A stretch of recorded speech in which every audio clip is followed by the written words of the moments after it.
Good afternoon, everybody. Apologies for this bit of a hiccup. So let's get started right away. So our focus for today is not to discuss the budget in detail, not to discuss the provisions. We are not going to talk about Amrit Kal and Saptarishis.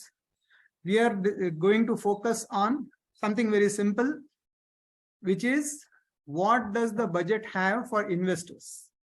In simple terms, for an investor, investor benefits if the value of investment goes up. How does the value of investment go up? If investments look attractive, you feel that given the change in policies, provisions, etc., the investments are undervalued, then somebody will want to buy them and the value will go up. Or alternatively, the golden rule of markets apply. If there is an increase in liquidity, then value of investments will go up. So we will look into this budget to see if the budget allows for increase in the money, coming into the markets, and does it make our investments, particularly stocks, more attractive. Next slide now. Okay, before that, yeah, next slide. Yeah, okay. So before we get into the specifics of the budget, a little bit of theory. Budget is made out to be a very complex exercise. There's so much of debate and discussion going on for last 1 month and probably will go on for next 15-20 days. But let us look at the budget from the point of view of our own budget. We have some income and we have some expenses. Our objective or our attempt is to manage our expenses within our income. Sometimes we may want to make some investments, buy an asset, buy some capital goods. And sometimes if there is a need, we may have to sell either family silver or maybe existing investments or whatever. So broadly, we classify this into 4 categories. Revenue receipts is equivalent to your income that you earn. Revenue expenditure is equal to your monthly expenses. Capital receipts is what you will get not on a regular basis, but like a one-time windfall kind of receipts. And capital expenditure is where you are investing into assets. Now, in a home budget or a household budget, the effort is always to keep expenses lower than income. However, when the union government presents its budget, it is the other way around. It first looks at what expenses it has to incur and then tries to see from where the income will come to help it incur those expenses. So while a household budget will typically have or at least strive to have a surplus, a union budget will typically have a deficit. And if we look at the current budget, our revenue receipts or receipts in the nature of income are 64 rupees. Against that, we are spending 78 rupees. That means we are spending more than what we are earning, 14 rupees more. In addition, we are doing some capital expenditure to the extent of 22 rupees. But we have only 2 rupees worth of capital receipts. As a result, we are falling short by 34 rupees, which we'll have to borrow. So this is what is budget in a nutshell. Next slide. Now, a little bit of a breakdown from where are the revenues coming, where are the expenses going. Your 64 rupees of revenue receipts largely consists of tax revenues. Direct tax revenues, which is your personal income tax, which you and I pay. Corporate tax revenues, which companies pay. Our all, pervasive GST, which Ram will just leave it at that. Yeah, GST. Yeah, GST. And then there is a bit of excise duty, customs duty, etc. Non-tax receipts are essentially fines, penalties, fee that you pay to government for various services, etc. That constitutes our revenue receipts. As you can see, bulk of it is taxation. Non-debt capital receipts is receipts in the nature of capital, which is not our income, but at the same time not loan, not something that we have borrowed. So typically, if government disinvests, that will come in here. If it has recovered some loans which it has given to state governments, etc., that will come in here. So this is a very small proportion. As we can see, the government in this year has not set very high disinvestment targets. On the expenses side, you will note that the largest expenditure is interest, because the government has got huge borrowings. 20%, 1/5 of our total amount, not income. 1/5 of the total revenues, including borrowings. That means out of the 34 rupees that we are borrowing, 20 rupees are being used to pay interest on. So this is very bad fiscal management from an individual perspective, but that is how the governments have run for most of the developing economies. And union government will have to pass on a significant share of its revenues to the states. Then there are something called as central sector schemes and centrally sponsored schemes. There's a technical difference. Central sector schemes are schemes that are completely funded by the central government, whereas centrally sponsored schemes are schemes which are executed by the state government, but center also contributes to it. And then there is finance commission and transfers, which is also again distribution of money to the states. A lot of this goes into schemes. When you hear the budget speech, you will hear about lot of schemes: Pradhan Mantri Awas Yojana, Yuva Kaushal Yojana, this Yojana, that scheme. That's all of these come under here.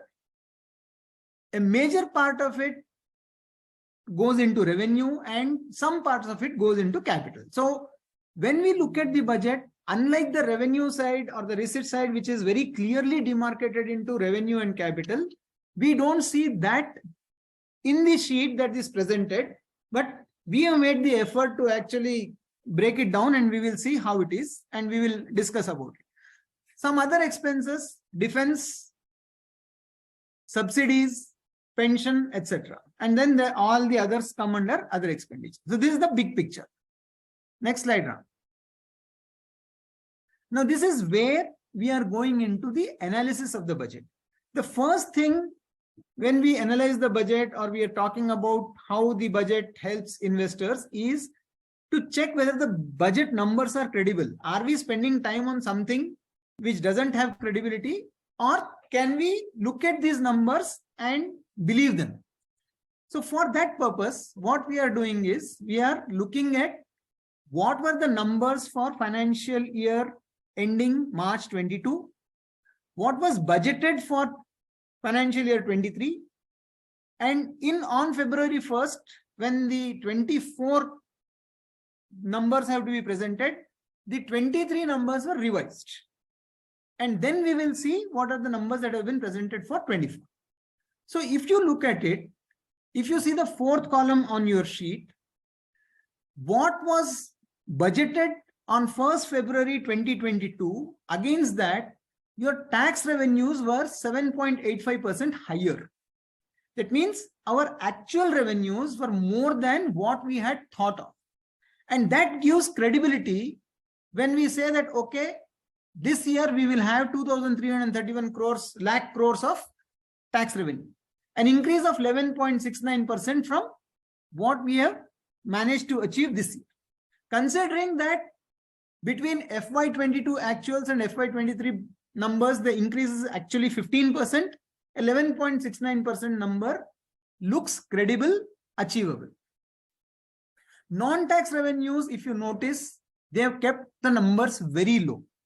So this year, as I said, you do not have a huge amount of money coming as dividends from RBI or dividend from public sector units, etc.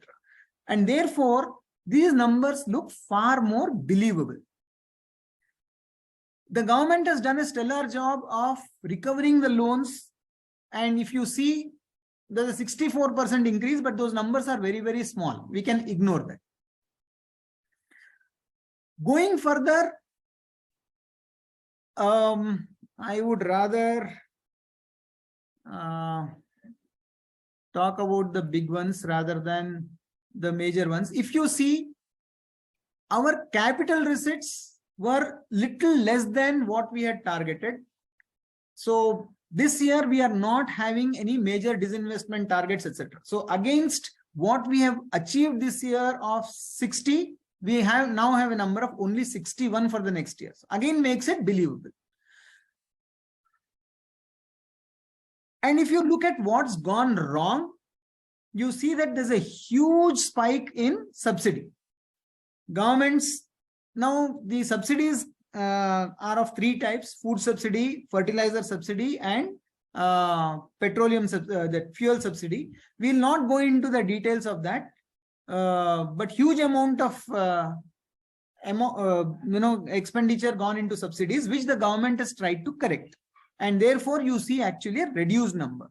So while we can and we can see that there is a significant increase in allocation for education, energy, agriculture.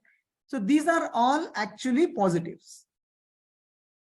And whereas health also has got a significant increase, commerce and industry has got an increase, other expenses we've tried to reduce. So the government is trying to curtail those expenses. So total revenue expenditure. Now see, as individuals running households, we understand that we should not have a deficit, we should have a surplus. But as we understood, governments do not have deficits, do not have surplus, that it's a luxury for that. So we have to live with deficits. So the best scenario is have deficits which are stemming from capital expenditure and not from revenue expenditure. So if you put a microscope and look at these numbers, what you see is that effective revenue expenditure, the government is keeping flat. It's just minus 0.04% change. That means we are trying to actually reduce by a bit or keep the revenue expenditure flat, whereas effective capital expenditure is going up by a whopping 30%. That means the government is very, very clear that the money that it is going to spend, it is going to spend on building of assets, creating infrastructure, providing facilities, and not distributing it as freebies to various sections, despite this being an election year, which in itself lends a lot of credibility to these numbers and to the government. Now, next slide. I think I've covered the next slide also, but yeah. So if you just go back, because these numbers, see, if you see the last line in this, you will see that the effective revenue expenditure is going up, is changing by a negative 0.04%, whereas effective capex is going up by 30.09%. Yeah. Next slide. Yeah. While revenues are being projected to go up by 12%, so that's a good situation, right? Sorry? Your revenue yes. income is going up, but expenses are not going up as a percentage. I mean, revenues are going up and expenses are going up only to the extent of the revenues going up. As a result, the deficit is kind of kept zero. Yeah, revenue expenditure. Yeah, you're right. Deficit is not expanding. Yeah, we'll come to. I think you have a lot of material on deficits going forward. Yeah. So yeah, go ahead, Manoj. So I will rush through a few of these slides because we've already covered it. So as I said, major chunk of revenues are coming from taxation, and we've been presenting our quarterly outlooks regularly, and you've seen that we've mentioned time and again that India is having a very buoyant tax revenues. Both direct and indirect taxes have been up, and therefore even before the budget was presented, we had gone on record and said that the government will be able to meet its fiscal deficit targets and also reduce the target for the next year.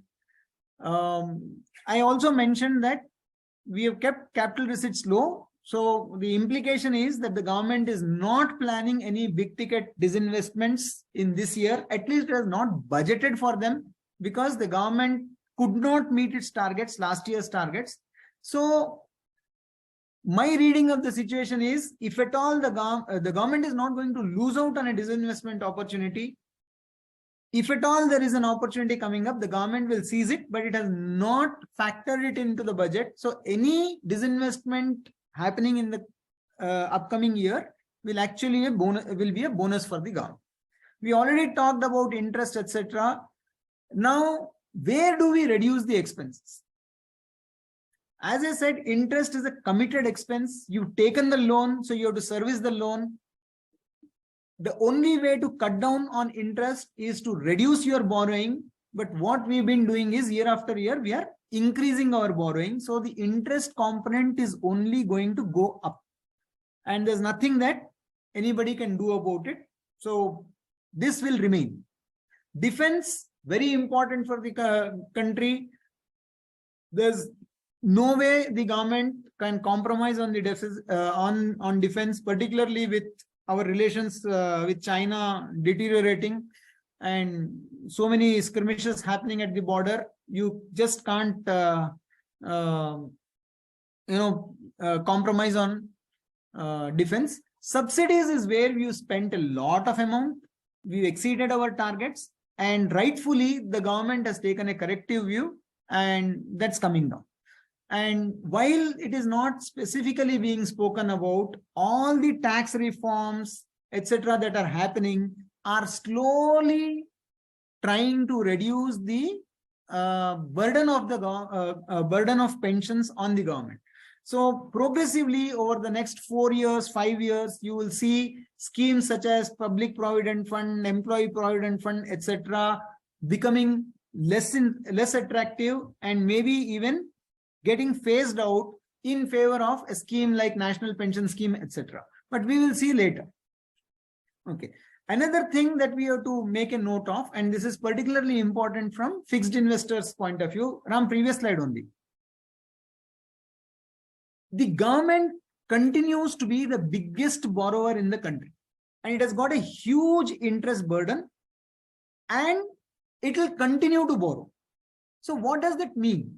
What it means is the government will always be in favor of a lower interest rate.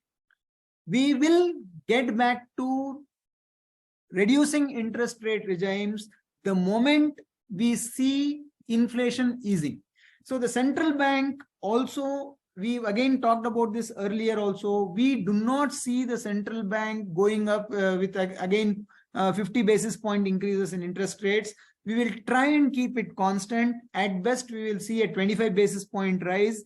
And this is also getting mirrored in the US. So it is still, the inflation is persistent. There is no choice. You will have to increase the interest rates. But at the first opportunity, we will see interest rates coming down. Now, what does that mean?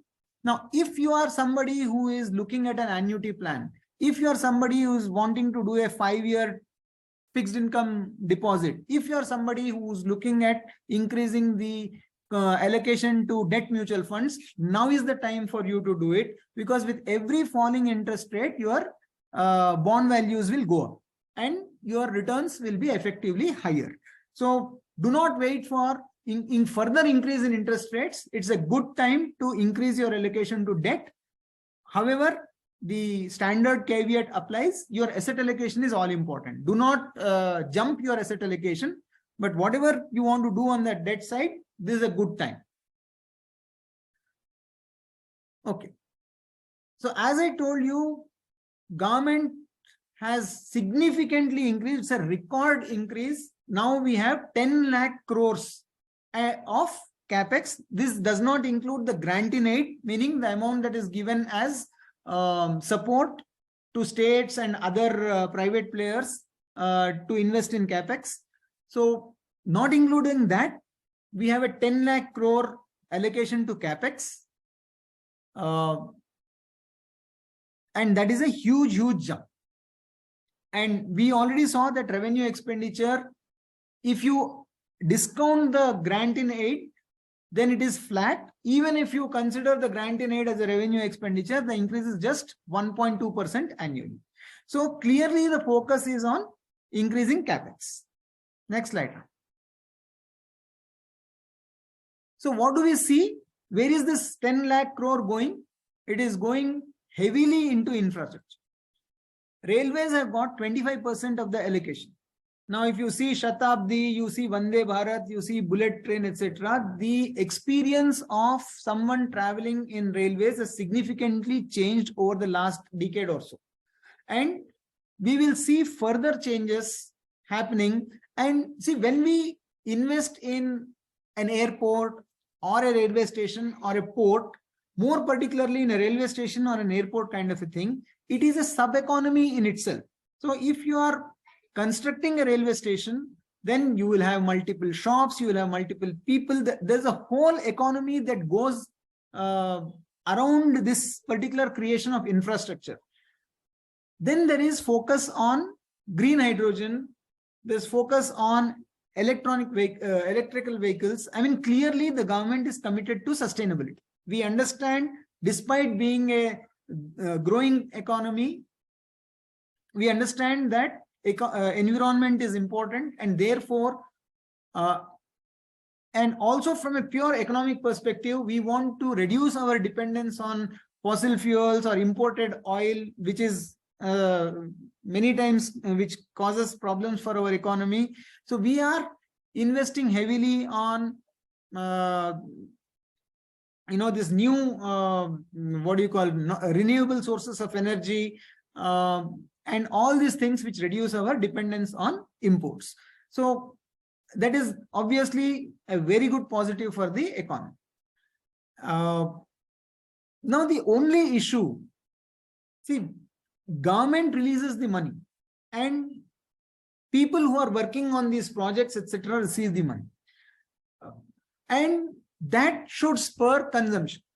If I am getting money, if a new person is getting employed, if a new business is set up, obviously it means money is flowing from the government's pockets to pockets of individuals, businesses, etc. And what are these people supposed to do? These people are actually supposed to either consume or invest back. If I get 100 rupee extra, maybe I will go and have a dosa in my favorite joint, or maybe I'll put it in my piggy bank. Either ways, the country benefits. But what creates a problem is where I want to go and spend, but because there are not enough dosa counters, the dosa price goes up from 100 rupees to 120 rupees. So whenever money flows into the economy, the danger is of inflation going up. And this is where the government has actually put in a lot of effort to make the supply side resilient. Since COVID, we've been expecting tax breaks, reduction in income, cutting of taxes, etc. But what the government has been doing is making the supply side resilient enough, capable enough to service the demand. So now you have Make in India, PLI, and a whole lot of support being extended to MSME sector, so that this money that is flowing into the economy does not translate into inflation, but actually consumption. Another effort on part of the government in this budget, although I personally do not like tinkering with rates here and there, that used to be the earlier policy. Every time we look at the budget, we used to say, sit with a paper and pen and say, okay, which industry will benefit, which industry will get impacted, etc. That exercise has by and large reduced now because the government is focusing on the macro picture. So despite that, reduction in duties that will help the Make in India initiative incentivize private expenditure is again a welcome step. Next slide, Ram. So as I told you, this is continuation of what I told you. There's a whole lot of incentives provided to the private sector. See, in an ideal situation, government should not be spending. It should be the private sector which should be spending. So we define GDP as C plus I plus G plus X minus M, where C is consumption, I is private investment, G is government expenditure, X is exports, and M is imports. So ideally, it should be the I that should be driving, but because we've not seen that kind of money come in, that kind of commitments coming from the private sector, it is the government that is driving it. But with more and more support, government is facilitating the growth of the private sector, and this is what economists will call it as crowding in of private investments. Crowding out is government comes in and pushes out the private sector, but here the government is coming in and bringing in the private sector. So long-term story will be very, very positive for our economy. The cost of manufacturing will come down, and therefore inflation will come down, production will increase, efficiency will increase. As a result, the economy will grow. But whether we will take this opportunity, the government will do whatever it can do, and it is, to be fair to the government, doing, but ultimately the onus is on the Indian entrepreneur. And at least my personal view is that the Indian entrepreneur is taking up this challenge and is willing to do what he or she can do to benefit from these schemes. Next slide. Now let us spend a little more time on understanding these deficits. The biggest number and probably the most convoluted number presented is fiscal deficit. It is defined very technically. It can be understood very simply. Fiscal deficit is shortfall in budget. That's all. We saw 100 rupees of expenditure. There is only 66 rupees of revenue. 34 rupees is your fiscal deficit. That's it. That is fiscal deficit. We don't have to look at the complex formula that is given for calculation of fiscal deficit. Now, from where will this 34 rupees come? From where will the fiscal deficit come? And before I go into that, unfortunately, fiscal deficit is never presented as a percentage of your income or expense. By how much I am overshooting? If my revenues are 66 and I am spending by 100, that means I am overshooting by 34 on 66. That means I am overshooting by 50%. So my fiscal deficit ideally should be set as 50%. But you will see fiscal deficit figure of 6.4%. 6.4% of GDP. Now, GDP is not government's income. GDP is income of India, of the country. It is like I overshoot my income and then say, okay, I have overshot only to the extent of 5% of total income of all the people who are there in the call. So this is the, anyway, but that is how it has been presented and that is how that metric has built. So we will just take it that way. But please understand that number of 6.4% is not right number. The fiscal deficit is a very whopping 50% of your receipts. Having said that, now, how do I get that money? There are only two ways of doing it. One is to borrow in the market. The second is to print money. These are the only two ways the fiscal deficit can be managed.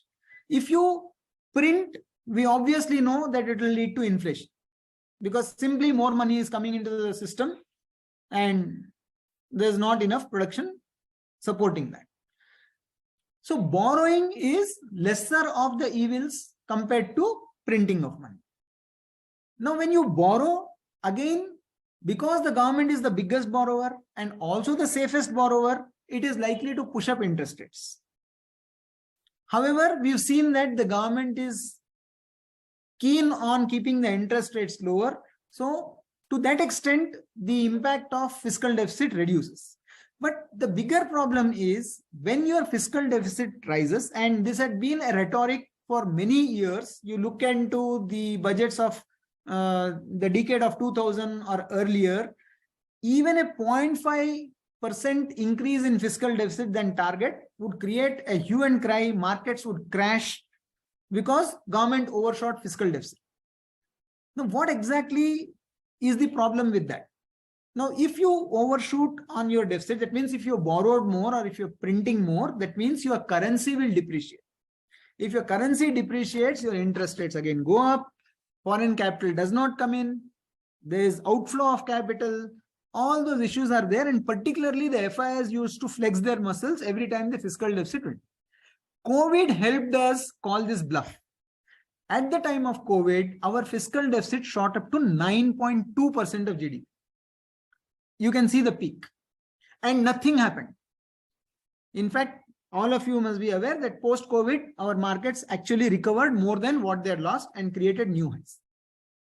Okay. So today, the government stand is very clear that I am not going to worry about fiscal deficit target being met or not met. Pre-COVID, we had set up a target of 3% of fiscal deficit. Nobody is talking of 3% now. Now the government is saying, okay, 25-26, we will look at 4.5%. So fiscal deficit is no longer the worrying factor, and the government has proved that if the economy is offering sufficient incentive, capital will flow in and we don't have to really worry about it. So that is fiscal deficit. Now revenue deficit is something which is not talked about, but we have to worry. What is revenue deficit saying? We are spending more than what we are earning. If we are spending or borrowing to buy an asset to fund your capex, that's fine because we are a growing economy. But if we are borrowing just to spend, to give salaries, to meet our to pay subsidies, then it is worrying. And what you see is the revenue expenditure is sharply coming down, and that's a good sign. Next slide. So this is what I have already covered.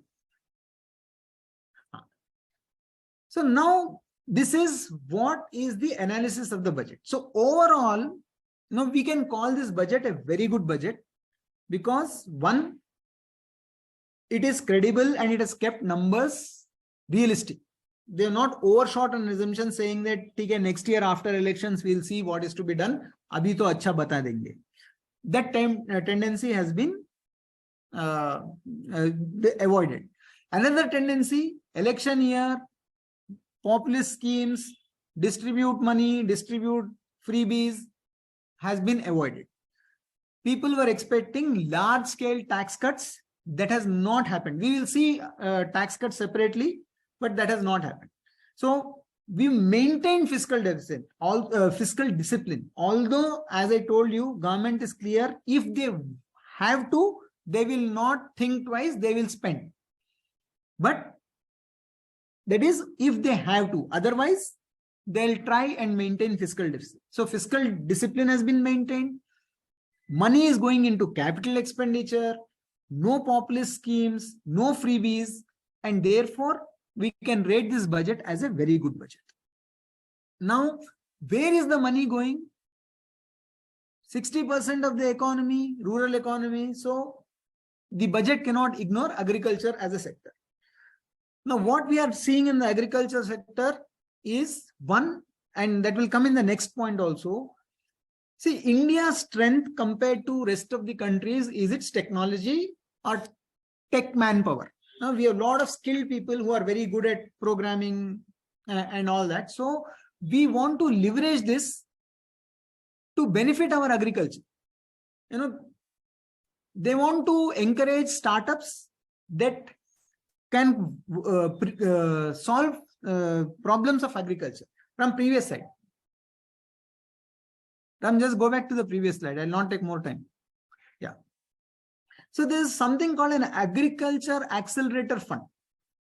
What this fund will do is it will fund startups which are working on solving problems related to agriculture, animal husbandry, etc.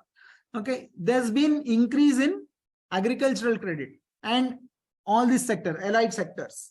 We'll create a digital public infrastructure which can be accessed by everybody. So a farmer is looking for solutions.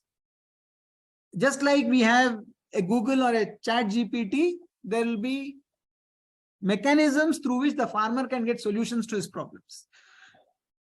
So this will not only enhance our efficiency, but ultimately it will increase rural income. A lot of these startups will, people who are from the rural areas will work for these startups. they'll embrace technology. And therefore, rural incomes will increase, GDP will grow. Next slide. Okay, so okay, we talked about agriculture, then technology, development of human infrastructure. So when we talk of infrastructure, typically we think of physical infrastructure. We talk about dams, we talk about roads, we talk about ports, etc. So that is being taken care of. You see that growth all around. But what this budget is doing is it is spending on building human infrastructure. A whole lot of emphasis has been given on education and skilling. And these are not normal programs. Things like artificial intelligence, your robotics, coding have all been included in the PMKVY, which is Prime Minister's Kaushal Vikas Yojana. You are coming up with e-courts to hasten the judicial process, DigiLocker to reduce the dependence on physical paper and all its implication in terms of fraud, etc. So this will significantly change how the business is being done. And 20 years back, people would think of English as something which would be only for the elite, only for the urban class. If it is village, then nobody will talk about English. Today, we think of technology like that. We say, oh, technology, this coding, all these, this is for the cities.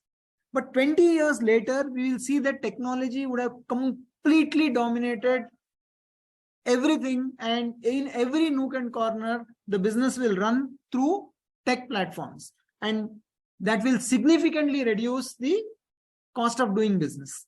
And this is what India has to offer, because we have the requisite skilled manpower which can help us to attempt that. And that is what is sought to be built. In addition to human infrastructure and physical infrastructure, next slide, Ram, we are also focusing on social infrastructure.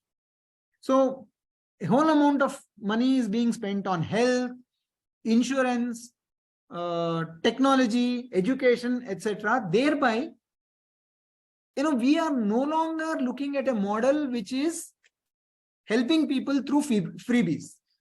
I don't want to distribute a laptop or a gas stove or something to the people. I want to give them something that can really help them on a day-to-day basis. So water connections, LPG connections, these are the things that are being provided for in the budget.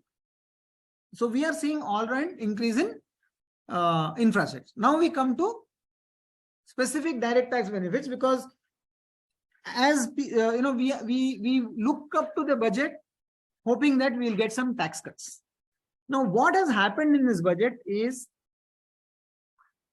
for the last 2 years we've got what is called as an old regime and a new regime. I don't know how many of you understand this, but the broad difference between the two is, in old regime you have lots of avenues through which you can reduce tax. You can claim house rent allowance, you can claim deductions by investing in PPF, in provident fund, if you have a home loan, principal interest component, all this reduce your taxable income, and then you pay tax at a higher rate. The new regime does away with all this and says, okay, you don't have to invest in any of these things. I am reducing your tax rates straight away. So you pay tax at lower rates. Now this creates confusion among the people, and for the last 2 years, ever since the new regime was introduced, the calculations showed that it made sense for you to continue in the old regime. Make some investments and you will be able to get better post-tax returns. Now, by changing the slabs in this budget, what the finance minister has done is, she has clearly made the new regime more attractive. Now, obviously people will calculate, and it's not as simple as this is better or that is better, because where exactly is your income and what are your savings will matter. But very broadly, if your gross income, if your salary income, gross salary is more than 15 lakhs 52,400, and your committed tax saving investments, interest on home loan, your ATC, ATD, all combined are more than 3,75,000, then only the old regime will be beneficial. Otherwise, you can simply opt for the new regime, which means all the money that you are investing in these instruments is freed up. Now, whether it's good or bad, we don't know. There's one school of thought, we say, at least we were forced to make those investments, and that way we had some savings and something was growing. Today, that compulsion is not there. Particularly, let's say some young kid completes college from a reputed organization, and let us say, for the sake of understanding, that gets a 20 lakh rupee offer. This person does not have to block all his money into various schemes, etc., to get better tax benefits. He or she has to simply opt for the new regime, and so much of money is left in the hands of that person. And remember what I told you earlier. If you have money in your hands, you can do only two things. You either go and spend. Now you have your pizza, you go to a movie, you buy your gadget, do what you want. But whenever you are spending, whenever you are consuming, you are contributing to the growth of the country. Alternatively, you will save. And where will you save? You will save in various instruments. And given the current context, again, the caveat is being repeated, your asset allocation is important. But after you met your liquidity and safety requirements, your money will have to find its way to the equity markets, because that is where the wealth generation is. And if over a period of 30 years, this kid of yesterday wants to build wealth for himself or herself, then that person will have to invest in markets. So what this budget is going to do indirectly, there is no long-term capital gains, short-term capital gains, this benefit, that benefit. Those chota, prick here, there, etc. We've done away with those kind of, amendments. By and large, you don't see a lot of changes happening in direct taxes. Now, today, what is going to happen? Okay, you have system, you have infrastructure that will help you in growth. So there's huge amount of opportunity for various corporates to increase their revenue. There are so many measures that will bring down their cost, and ultimately a prudent use of all these provisions will help the companies increase their profits. So corporate profits go up, the investments are likely to look much more attractive, and therefore will attract more investment from people like you and me, as well as from the foreign investors.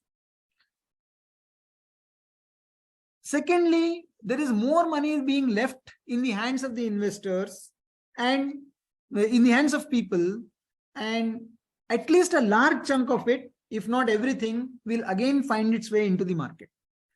And you've seen that a lot of these, millennials, if you may, are investing heavily into equity. They are not having that baggage of no, equities are risky, etc. They want to take those risks. They are investing and they are actually reaping the benefits. They're also taking the losses in their chin. So the equity culture is only going to grow, and this budget facilitates that. Another major thing is that HNIs whose income is above 5 crores, their surcharge has now been restricted to 25% instead of the earlier 37%. That means significant tax savings for these guys. And where will that money go? That money is again likely to come into the market. So although if you look at how much is the direct tax benefit, Directly, it is less than 35,000 crores, which is a very small amount compared to our market size. But if you look at the indirect benefit, then a whole lot of money is going to come into the market. And with stocks getting more attractive due to better profitability, the market's going to look attractive. So the long-term India story has become even more attractive after this budget. Next slide, Ram. There's one other another landmark thing that this budget has done, and that is it has decoupled insurance and investment. Now, I'm sure most of you, if not all, have been approached by an insurance agent wanting to help you by selling some insurance policy, endowment plan, money back plan, this plan, that plan, etc., ULIPs, and we would have subscribed because, end of the day, it helps, build some corpus and it gives us tax benefit. Insurance was majorly sold from the perspective of tax benefits. Come March, and you will see so many advertisements, and I'm sure this year will say last chance to invest. Those kind of advertisements will also come because insurance would get that ATC benefit.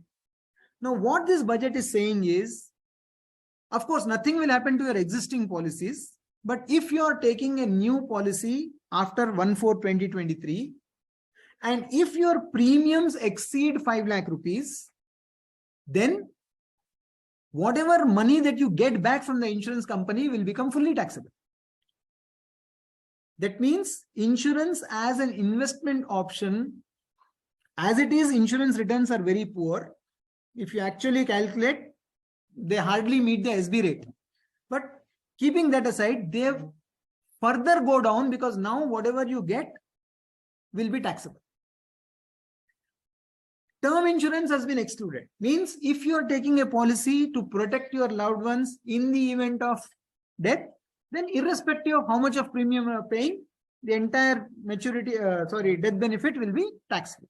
But any maturity benefit will be taxable if your premiums are more than 5 lakhs. What does that mean? A lot of money which was going into insurance will no longer go there because the returns are going to be much lower.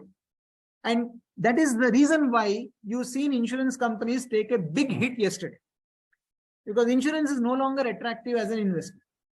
And therefore, the companies will lose huge amount of premium, but it's a very good step because all these years we've been mis-selling insurance as an investment product. And where will this money go? This money will go into mutual funds and direct equity. And therefore, again, it is a positive for the secondary markets, or for that matter, equity markets, even primary markets. Now, there are some chota benefits that have been offered, nothing great, but I feel the extension of senior citizen savings scheme is beneficial for senior citizens from 15 to 30 lakhs. That's a welcome thing. There's another new scheme that has been started called Mahila Samman, which offers 7.5% interest for 2 years. Now that is about 1% higher than a fixed deposit. And I think it is restricted to some 2 lakh rupees. So maybe the benefit will be about 1,000 rupees or so, but whatever is coming, if there's a lady who wants to invest in a fixed deposit, she can choose the Mahila Samman scheme and get maybe 1,000 rupees or so extra. No loss, but nothing great here. Next. Okay. Now, specifically what sectors can benefit, we already saw that insurance is one of the sectors which is getting very negatively impacted. But there are a few sectors which are going to be positively impacted. Automobiles and auto ancillary industries, because of the policy to scrap polluting vehicles. We already said EV industry is going to benefit. Huge amount of money has been allocated for energy transmission and energy generation, particularly renewable sources of energy. So industries that support that activity. Excuse me.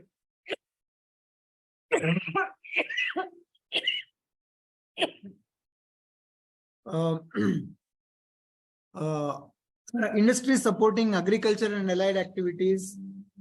A lot of compliance related issues have been removed to make to support export oriented businesses, particularly because global economy is slowing down. Our exports will slow down. So that's the reason why the GDP growth rate has been revised downwards. But to protect the export industry, to incentivize them to these benefits have been extended.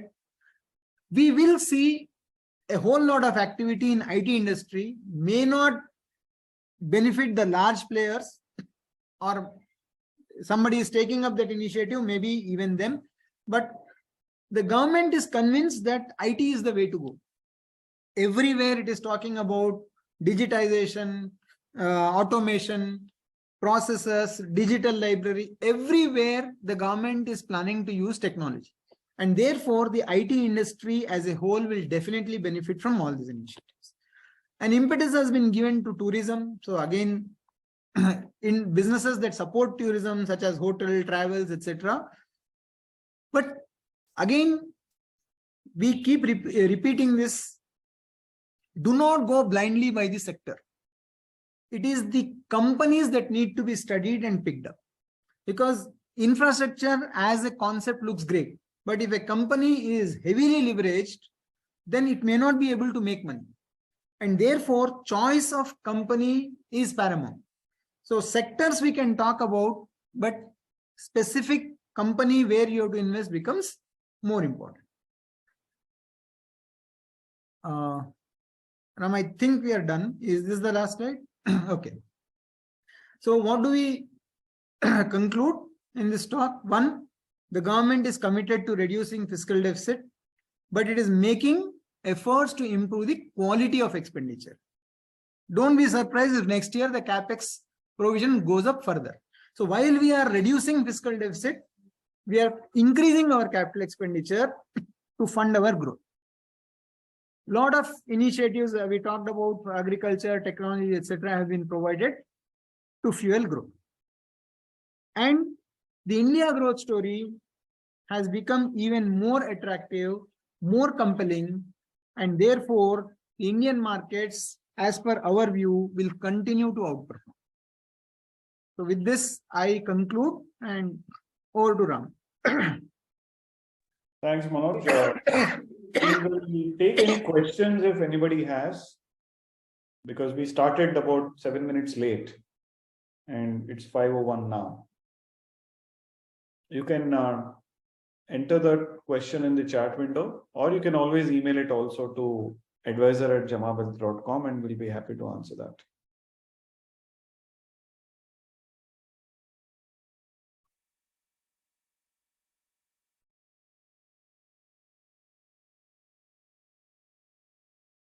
Yeah, we will send the presentation, Bala Shastri Garu. We'll send it across. And we'll also convert this into an article and post it on our blog by end of day today. You can see it in jamawealth.com. Click on Insights. You'll be able to see a listing of all our articles that we've published over the last several years. Thank you, Puneet, for the feedback. Manoj, Puneet says a great presentation helped us understand the merits of the budget. Thank you, Puneet. Thank you.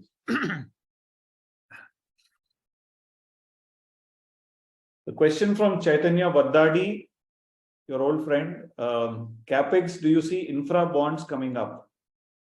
No, I do not really foresee them, because the government has done away with that kind of funding. Okay, but yeah, a corporate may on its own decide to come up with these kind of bonds. But again, advice is to avoid direct investment into bonds. Interest is taxable. We will not see tax-free bonds. So it is better to go through the debt mutual fund route. Bala Shastri Garu says great insight. Thank you. Thank you. Ganesh Venkatesh says Manoj has a great way of explaining complex stuff with simple analogies that are easy to comprehend. So that's a recurring feedback for you. Thank you, Ganesh. Even Mr. Sundar says that quite often.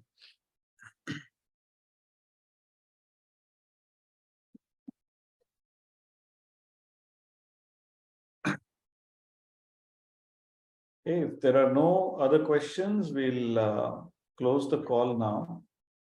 And please, you can reach out to us anytime, and we'll help you with that. I think Sridhar says lucid. So that word lucid is used only by Mr. Satyarajan.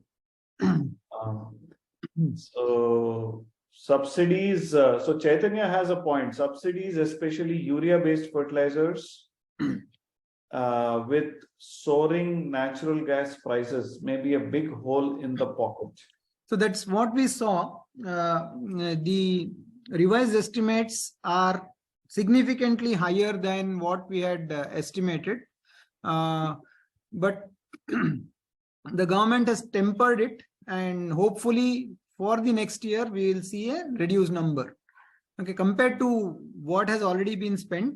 But see, it all depends on what is the market price of the fertilizer. How it works is, if let us say, I want 100 rupees to reach the beneficiary, and the market price is 80 rupees, then I give a subsidy of 20. If the market price falls to 40, then my subsidy increases to 60. But if the market price improves, then my subsidy comes down. So very dynamic situation. And that is the reason why you see a lot of volatility in these numbers. But government's projection is that the subsidy towards fertilizers will come down.